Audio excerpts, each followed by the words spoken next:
कभी आपने महसूस किया है कि आपकी प्रार्थना अब केवल शब्द नहीं रह गई, मानो वो आदत बन गई हो? रात के सन्नाटे में जब फोन की नीली रोशनी आपकी आंखों पर पड़ती है, तब आप मशीन की तरह कुछ बोल देते हैं, भगवान सब ठीक कर दो। पर भीतर से कोई धीमी आवाज पूछती है, क्या सचमुच कोई सुन रहा है, या ये सब एक तरफा संवाद है? शायद आपने भी अचानक किसी बीमारी, अन्याय या किसी मासूम के दर्द को देखकर उस अदृश्य खिड़की को टूटते देखा होगा जिस पर लिखा था, भगवान सब देख रहा है। और जब वो खिड़की टूटती है तो भीतर एक अजीब खालीपन फैल जाता है। लेकिन याद रखिए, अगर ये आपके साथ हुआ है तो आप अकेले नहीं हैं। ये एक बड़े बदलाव का हिस्सा है, एक युग लक्षण, कलयुग और नास्तिकता का संगम। लोग भगवान पर विश्वास क्यों खोते जा रहे हैं? ये सवाल केवल धर्म का नहीं है, ये आज की मानव आत्मा का सवाल है। जरा सोचिए, आखिरी बार कब आपने पूरे मन से प्रार्थना की थी, बिना जल्दबाजी के, बिना सौदेबाजी के?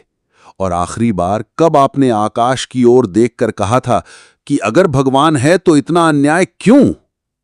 ये खिंचाव, श्रद्धा और संदेह के बीच दरअसल कलयुग का धड़कता हुआ दिल है। हमारे शास्त्र कहते हैं, इस युग में धर्म की 4 टांगों में से 3 डगमगा जाती हैं। एक टांग, सत्य, किसी तरह पूरी व्यवस्था को थामे रखती है। तो फिर सवाल है, क्या नास्तिकता यानी भगवान से इनकार दरअसल उसी सत्य की खोज का कठोर रूप है? ओम। नास्तिकता के कई चेहरे। भारत की परंपरा में नास्तिकता शब्द कई अर्थों में आया है। शास्त्रीय अर्थ में, जो वेद प्रमाण को नहीं मानता वो नास्तिक है। इस परिभाषा में बौद्ध और जैन भी आ जाते हैं, जो गहरे आध्यात्मिक हैं लेकिन वेद को अंतिम प्रमाण नहीं मानते। आधुनिक अर्थ में, जो व्यक्तिगत परमेश्वर को नहीं मानता वही नास्तिक है।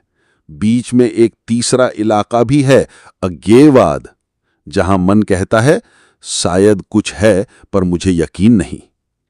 प्रोणी विश्वास क्यों टूटता है? 6 बड़ी वजहें। दुनिया के अनेक सर्वे बताते हैं कि लाखों लोग अब खुद को रिलीजियसली अनएफिलिएटेड कहते हैं। कुछ देशों में तो हर तीसरा व्यक्ति किसी धर्म से नहीं जुड़ा है। लेकिन क्यों? पीड़ा का प्रश्न।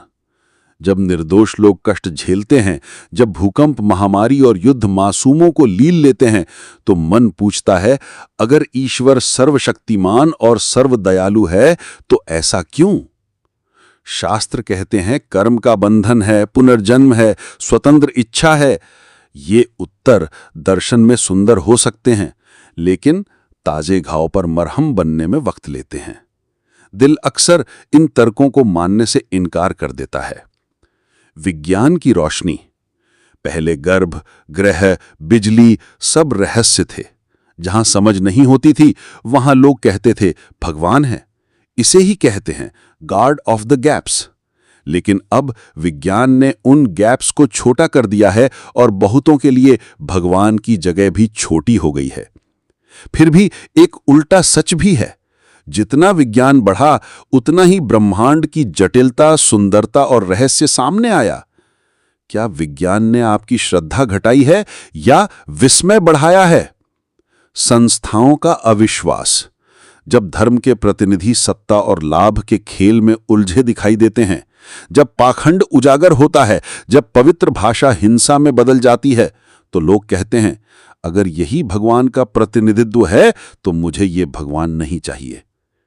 क्या आपने भी कभी ऐसा अनुभव किया है और सोचा हो, ना भगवान के लिए नहीं बल्कि उन चेहरों के लिए है जो उसके नाम पर खड़े हैं? एल्गोरिथम का दर्पण। आज हमारी स्क्रीन वही दिखाती है जो सबसे ज्यादा चौंकाए। शांति की खबर नहीं, शोर की खबर बिकती है। आप रोज धर्म की करुणा से ज्यादा धर्म के नाम पर अपराध देखते हैं।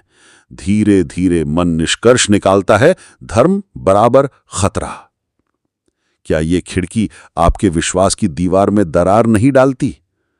आधुनिक जीवन की गति और अकेलापन, शहर विशाल हुए, घर छोटे, समय टुकड़ों में बंट गया, समुदाय टूटा, और जब अपनापन नहीं रहा तो विश्वास भी डगमगा गया। क्या आप सचमुच ईश्वर से दूर हुए या फिर अपने लोगों, अपने ताल से? लेन देन वाली श्रद्धा। मैंने व्रत रखा फिर भी बीमारी क्यों नहीं गई? मैंने दान किया फिर भी नौकरी क्यों नहीं मिली? जब श्रद्धा सौदे में बदल जाती है और सौदा टूटता है, मन कहता है भगवान ने धोखा दिया। शायद असली जरूरत श्रद्धा के उन्नयन की है, जादू से अर्थ की ओर, सौदे से साधना की ओर।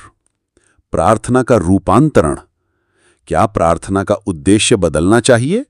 भगवान ये दे दो से भगवान मुझे ये सहने और बदलने की शक्ति दो। सच ये है कि सवाल पाप नहीं है, बल्कि आध्यात्म की पहली सीढ़ी है। गीता में अर्जुन सवाल पूछता है, कृष्ण उसे रोकते नहीं, गहराते हैं। उपनिषद कहते हैं नेति नेति, ये नहीं वो नहीं, ताकि अंत में जो बचा वही सत्य हो। प्रावारिक रास्ते। विश्वास को कैसे जिएं? अगर आप कहते हैं मेरा विश्वास हिल गया है, तो उसे अपग्रेड कीजिए। बचपन वाले भगवान से बात कीजिए, बट उसे बड़ा होने दीजिए। प्रार्थना को सौदे से रूपांतरण तक ले जाइए। चमत्कार के प्रमाण मत खोजिए, चरित्र का प्रमाण दीजिए। छोटे अभ्यास। 10 मिनट ध्यान, 5 मिनट कृतज्ञता, रोज एक सच बोलना, रोज एक दयालु कर्म। अगर आप कहते हैं मैं नास्तिक हूं, तो भी आप आध्यात्मिक जीवन जी सकते हैं। धर्म की 4 टांगें सत्य, करुणा, दान, तप किसी लेबल पर निर्भर नहीं है। सच बोलना, करुणा रखना, थोड़ा देना, स्वयं पर अनुशासन रखना, ये मानवता का मूल है। ध्यान को न्यूरो हाइजीन मानिए। जैसे रोज नहाते हैं, वैसे ही मन की धूल भी साफ कीजिए। अगर आप कहते हैं मैं बीच में हूं, तो भी सम्मान। न आस्तिक होना गलत है, न नास्तिक। मूल सवाल है, क्या आप ईमानदारी, करुणा और साहस से जी रहे हैं?